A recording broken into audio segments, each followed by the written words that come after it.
Good morning guys! It's Sunday. Samahan niyo ako. Punta tayo. Dalawin natin yung tito ko sa Chinese General Hospital. So around 8 a.m. na nga yan. Tapos nagbook na lang ako ng joyride para mas mabilis akong makarating doon at makita ko na ang tito ko. So ayan, dumating na si kuya. On the way na kami doon sa hospital.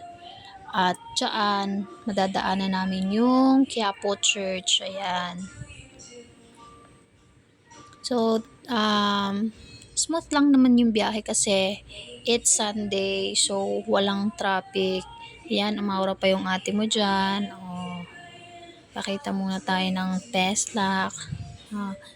Kala mo hindi yan puyat, ano, 'di ba? Hindi halatang puyat. So, ayan na nga, dumating na kami dito sa Chinese General Hospital. So, bababa lang ako ni kuya and then tatanong ko na lang dyan sa mga guard.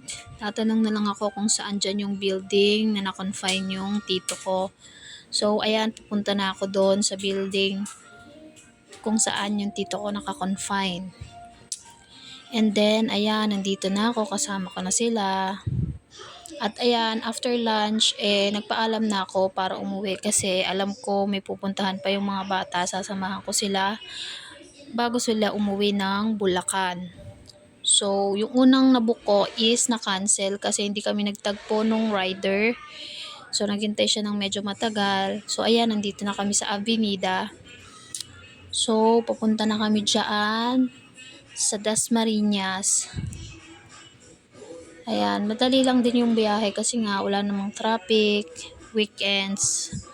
So, ayan, nadaanan namin dyan yung jewelry shop, yung mga bilihan ng gold, yan.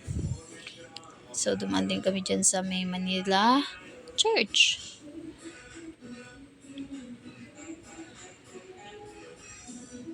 So, ayan, ramdam ko na dyan yung antok, yung puyat ng ilang araw, wala pang tulog, so groggy na ako nyan. Ayan, gusto ko magpahinga dyan pagdating pero hindi ko yata nagawa. So, ayan, pababa na ako nyan, drop off na lang ako ni kuya at paakyat na ako sa aming unit, 27th floor. Ayan, palabas na ako at ayan, nakarating na ako sa bahay. So, thank you for watching.